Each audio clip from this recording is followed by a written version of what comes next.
Hello, world. I come to you with tallow-ridden hair. I feel like the mirror on this call is different. Is it flipping my face? I don't know what is happening, but I am coming to you from my little lair with tallow-ridden hair and a lot of keen personal insight yet again. Um, okay, let me take you back in time. Back in time to younger days. I have always been a person that has blushed very easily. When I was young, this blushing happened so like prevalently when I had to speak in front of the class. It was the worst part of public speaking for me. It wasn't, being prepared or having something to say or any of that thing. It wasn't even speaking in front of the class. That I could even handle.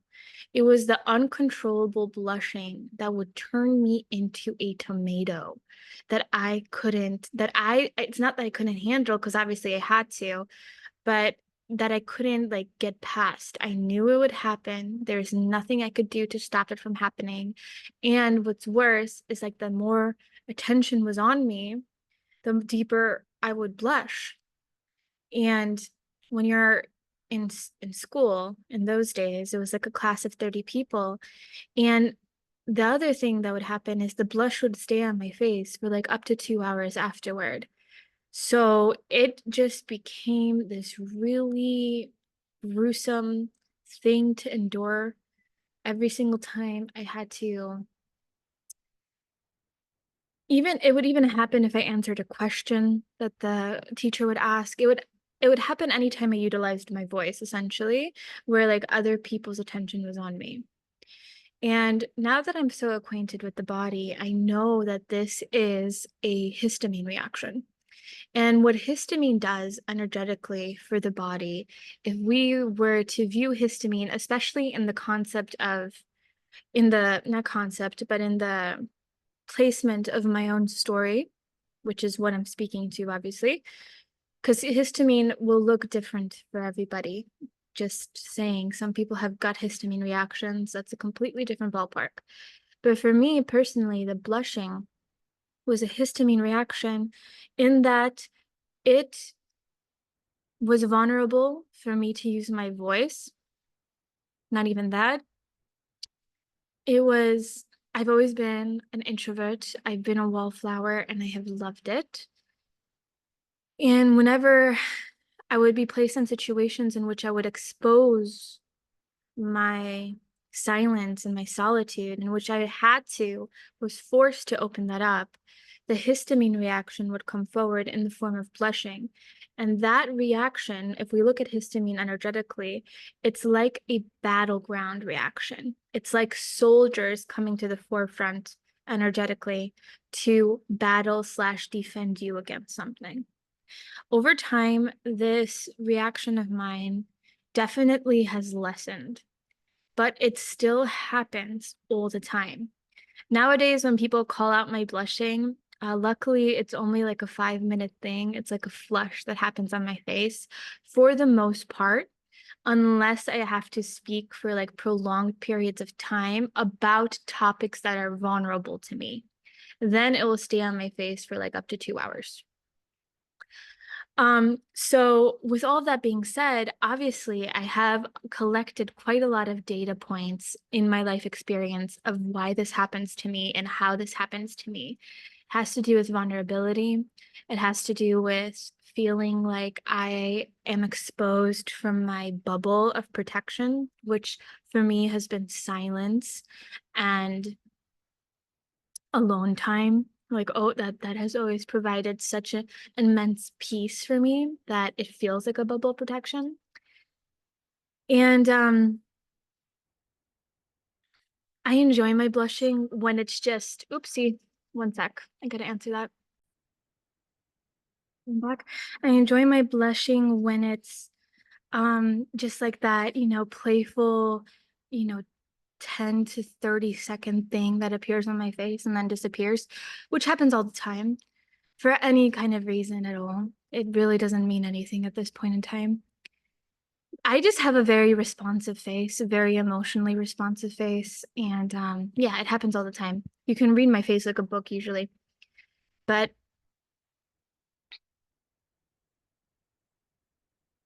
the point here being is that there's this new interweaving concept that I'm beginning to understand of sensation and things that are high sensation, meaning things that are capable of really expanding your slash my world. And recently, I have been undergoing such high sensation experiences that for the first time in my life, I'm not like acting or pretending that I have it all like under control, you know? Like, yeah, I got that. For the first time in my life, I'm like actually opening up to these really high sensation experiences. High sensation because, well, for so many reasons. And this is a concept I didn't quite understand when I first heard about it like 3 years ago. One of my teachers, she is so brilliant and she is so energetically masterful. And when I heard her speak about this like 3 years ago, like high sensation experiences, and I could feel like flusterment in her voice, I couldn't quite connect with that because for me, I would oftentimes use shutdown responses for high sensation experiences. So they would no longer be high sensation for me. They would be more of a shut down, more of a not really apathetic, but more of a not presence, more of a withdrawal of presence whenever a high sensation experience happened. And also, I am mostly speaking of high sensation experiences in a really good way. Like, I'm not speaking of trauma and blah, blah, blah. I'm speaking of really good things happening to you slash to me that just feel so expounding to the system that naturally sometimes those histamine reactions, however they might look like, it's individual. But for me, that blush has been on my face so much more recently than it has been for a long time. There was a time period in my life about 1 to 3 years ago where I really didn't experience the blushing sensation of my face at all. And I thought that I had gotten over it. I truly thought that I had gotten over it. Actually, it's been like 1 to 4 years ago was like a time period of my life where it was like, no. I truly was like, wow, look at me. I finally conquered the blush beast, whatever the heck has been following me throughout my, adolescence. I finally, here, let me see if I can prop you up a little bit more so I don't have to. Oh, that's so much better for my spine. Thank you. You're on another pillow now. Okay, I was like crouching, you know? Anyway, so, but now the blushing has come back in full force over like small things, over anything.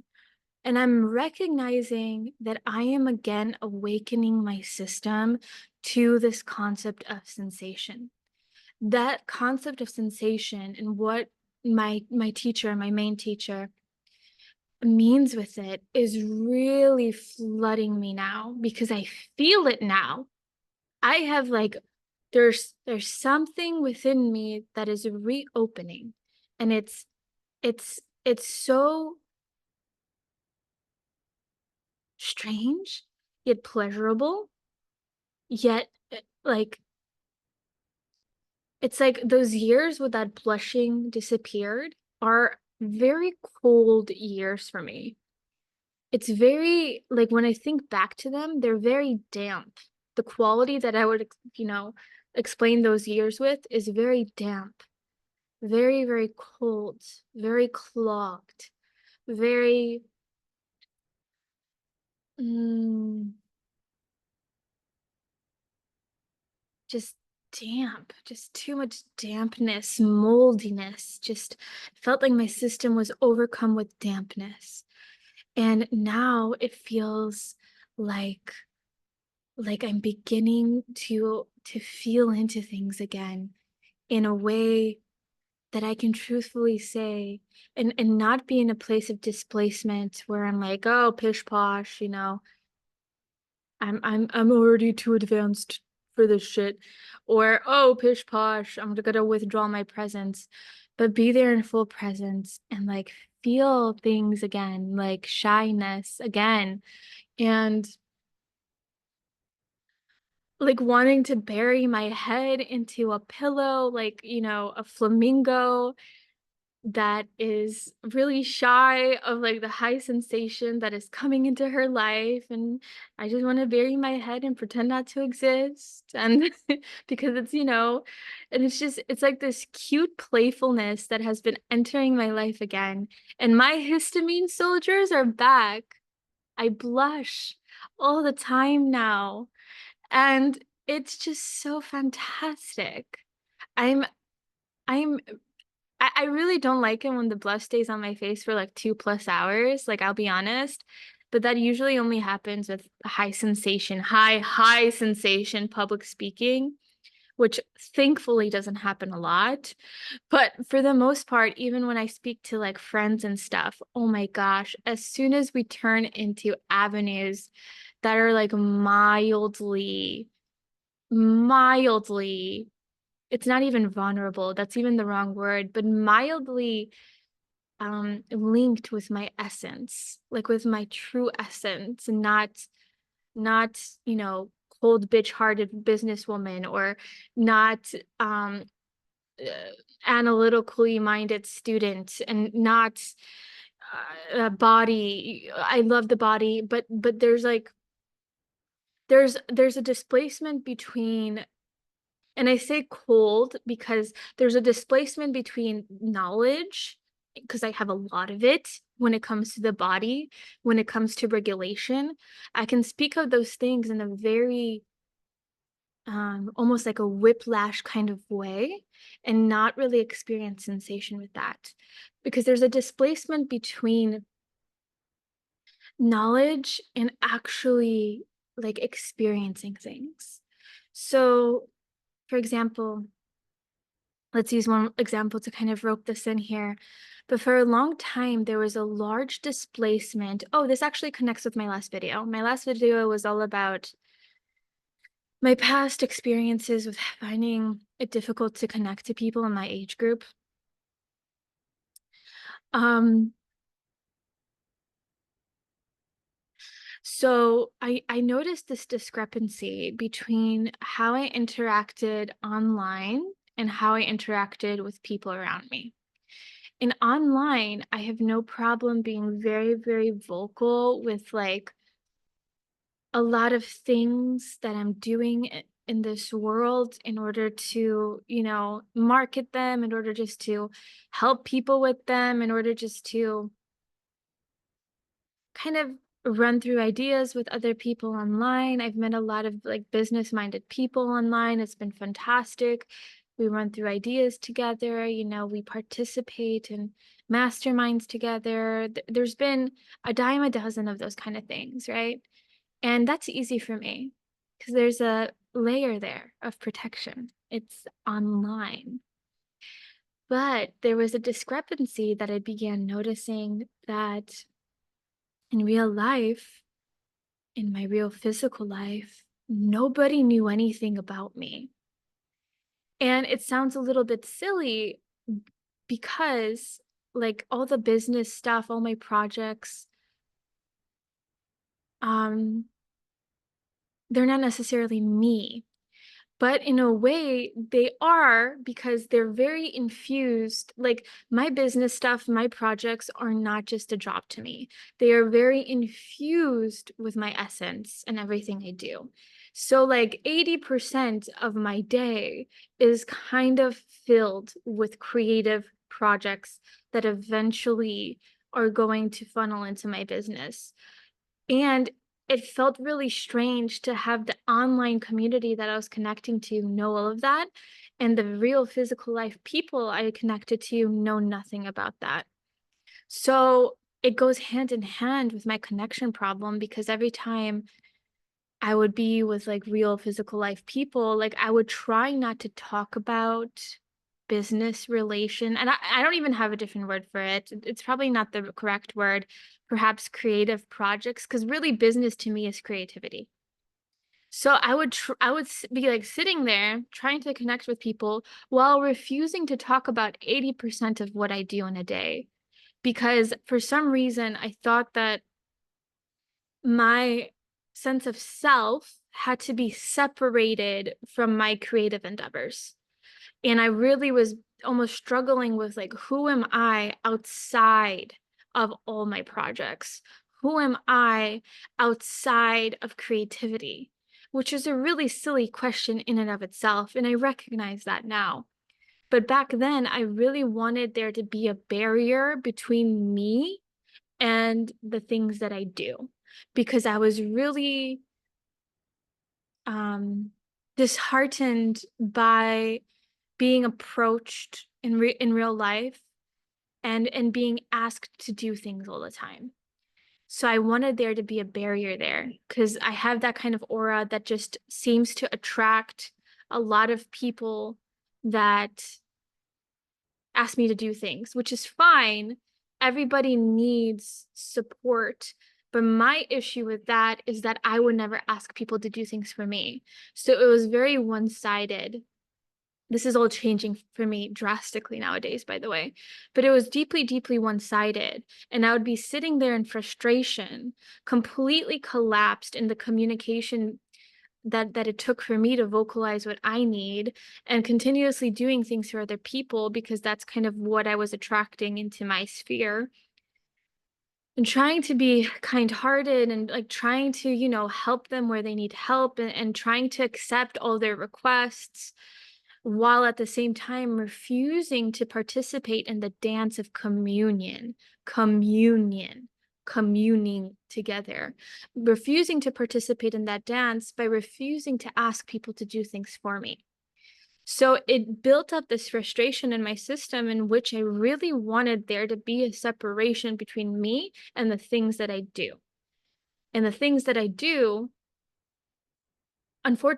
very fortunately, really, but like the things that I do, what I didn't quite realize the link was there is the things that are due are very infused with my essence.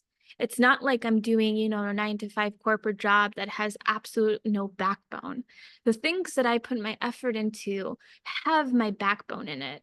And it very much makes me me because it's so creatively inspired and infused and like sparkly with the essence of Yvette.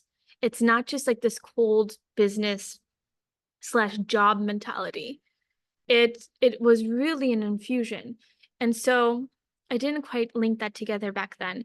But anyway, I would be refusing to talk about me and then not even refusing to talk about me, but refusing to talk about the things that I do. And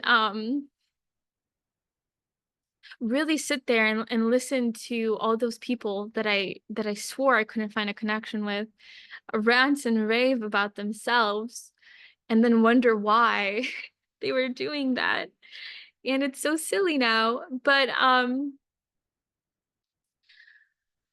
I then noticed the disparity like between online people. I was like, wow, if only these online people lived close to me, I could be best friends with them. And I'm like, wait a second. There's this massive discrepancy between how I'm behaving online and how I'm behaving in the real world, quote unquote. And how can I narrow that discrepancy? So this is where the sensation thing comes in. So recently in my real physical life, we're all real here, but you're watching this on the internet. In my real physical life, I have been introducing really high sensation experiences for me in which I actually share about myself with real physical life people. like about the things I do, the things I'm interested in, my obsessions, which is a lot and has to do with the body. Surprise, surprise. My my theories, my everything, and how it all infuses together. And like sometimes I feel so silly for talking about it because it feels like it just bubbles out of me and I can't stop talking about it now that I've uncorked the cork.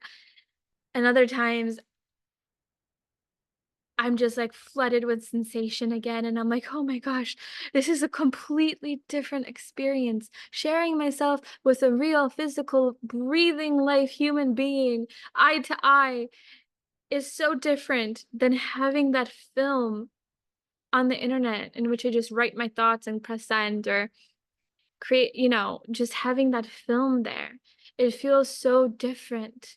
And that dampness in my system is completely drying up now. And I am flooded with heat again. That histamine reaction, those soldiers there to protect, they're heat, histamine, heat. It's heat flooding your system. And when you're in a system like mine that very much wants to be a flamingo bearing its head, whenever anybody so much as like looks at her for a prolonged period of time, I want to go bury my head in a bunch of pillows. Um, because I don't. It's a lot of sensation here for me to be seen in truth and felt in truth. Because it's so vulnerable. It's so much easier to close down yourself and pretend, you know, I pretended a lot of different things, a lot of different things. And it's so much easier to close down and pretend and and and and withdraw your presence and just, live this really high colored exuberant life on the internet where you share things and you're marketing blah blah blah and you sell a bunch of shit, but then you withdraw from that color into your real life and no one really knows you. It was such a weird discrepancy. And now I'm letting people know me in real life. And there's so much sensation. There's so much heat. There's so much blushing. Like, you don't know how much I've blushed this past week.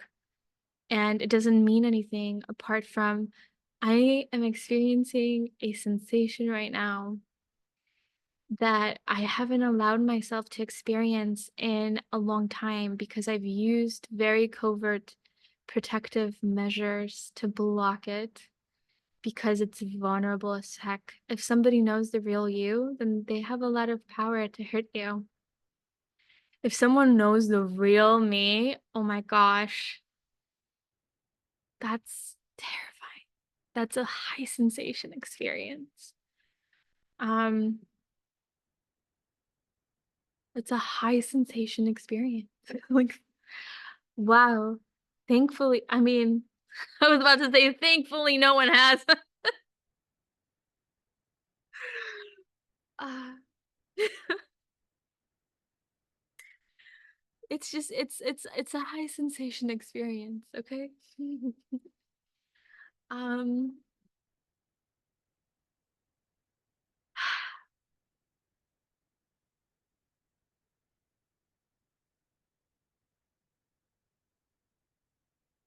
there's so many more things that I have been noticing and going through, but man, this concept of sensation is really landing itself for me and how deeply I barricaded myself against that in the physical reality. How deeply I was like immersed in like these cloud puffy layers of protection and how deeply they formed a haze and a dampness in me that took away my blushing, which has been a part of me from such a young age. I blush on Zoom calls all the time now. Like, there was one Zoom call I was a part of with, I think there were like 35 women on the call. There's a lot of women in our group, but I think like 35 of us were on the call. And I turned so red that I was mildly convinced that my teacher because I was speaking to her in the Zoom call. I turned so red while I was speaking to her and these women as witnesses that I was mildly convinced that she was going to ask me if I needed medical attention because there was so much sensation in being seen, even on a Zoom call. Even on a Zoom call, I was like out of my wits with, you know, because for me to release that, for me to be seen, requires all of those soldiers of histamine in my body that have been built up for decades to lower their shields. And that takes a lot. And when their shields are lowered, the sensation arises. And it's like, it's just, you know. Anyway, I feel that this is concluded now, so I'm gonna go. I have to do a bunch of stuff before I get to school today. Sensation, guys. What if the thing here, what if we step towards it? Oh, that's the whole thing that I was gonna mention. Oh my goodness. Of course. Using sensation to not cannibalize, catapult. Using sensation to catapult yourself into expansion. Every time I feel that flooding reaction now, I'm telling myself that I am expanding the presence of me in truth into actual life. And I know that there are so many of people that will connect with this idea of being like a bamboo tree who grows its roots underneath the soil for 10 years. And then in the spring of like one season, springs up 20 feet in the air. And the question becomes, has the bamboo tree been growing for one season in which it sprang up 20 feet in the air, or has it taken 10 to 20 years to develop those roots underneath? Of course, the answer that I believe is the latter. It's taken that root system of development for that tree to spring up. Now, if we were to use this analogy into what I just said, I know a lot of people will connect with being that introvert that has such a colorful world inside of them. And for some reason, for many different reasons, that world of color has been stopped from reaching the surface, slash potentially not stopped, but has not felt,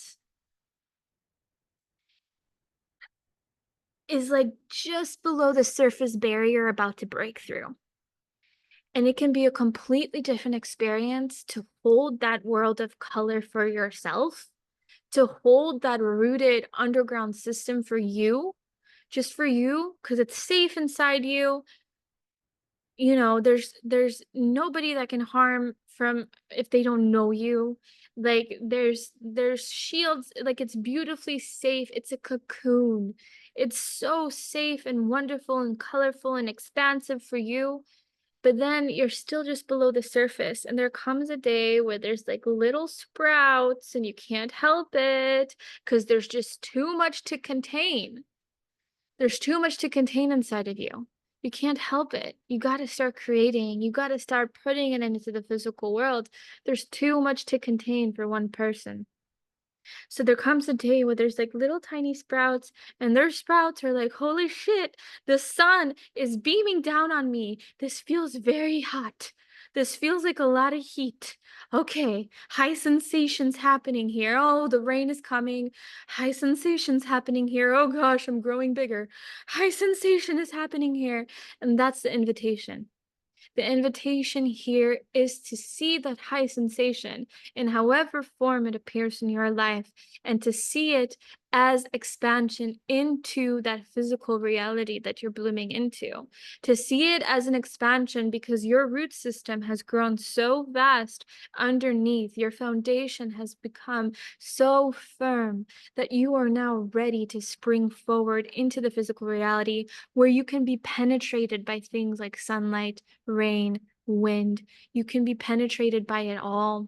It can be good, it can be too much, it can be too little. You can suffer heat stroke, you can suffer drought, you can suffer just the right amount, but it doesn't matter because that root system is holding you because you have developed it so brilliantly. And if you welcome sensation and you utilize it towards expansion, you don't wither away into thought patterns that are trying to hold you in a zone of safety, because that is what will happen every time you kind of spring forward a little bit. Thought patterns of protection, literal soldiers that you have formed inside your own being, are going to try to pull you back down into shrouded safety, because that's the key. They're doing, like, it can appear in the form of an inner critic, it can appear in the form of self-sabotage, it can appear in many different forms, but the root of what they're trying to do is to protect you. So if we view them as a protective mechanism and we acknowledge it and say, hey, I see you, I see the way you're trying to protect me in this sphere, but I, as the fully encompassed being adult that I now am able to hold myself here and you can relax. I do not need to wither. I can hold myself here because of that foundational root system. Then they naturally begin to have less and less power, because whenever we acknowledge something like that and we hold it in the light of our presence, in the light of the sun, we hold it in the light of consciousness, said differently. The only message they usually have is to be seen and to be heard. And once they are seen and heard as protective patternings, as the inner critic that has formed into protective patterns, once they're seen and heard, acknowledged, they usually wither away because all they have is a message for you. But until you're able to listen to that message in presence, they'll keep popping up like weeds. But as soon as you listen to the message, it's like pulling up the weed by the roots. It can no longer propagate. And all it takes is your consciousness.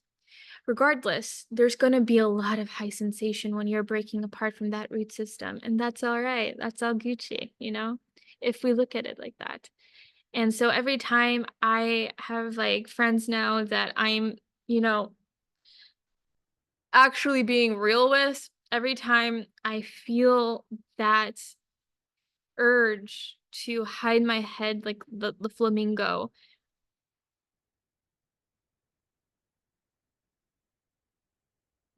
I might do it anyway, it's like a playful gesture. But I also acknowledge that this is my heat reaction, the sensation of that sun on my skin as I'm growing, as I'm being acknowledged, as I'm being seen. And I am now in the physical world, no longer hiding in that underground bubble, which I then later compensated with internet. No longer hiding in that, but now actually like talking to real people, which can be really scary, about stuff. And yeah, that'll do it. Until next time, friends. Until I see you when I see you.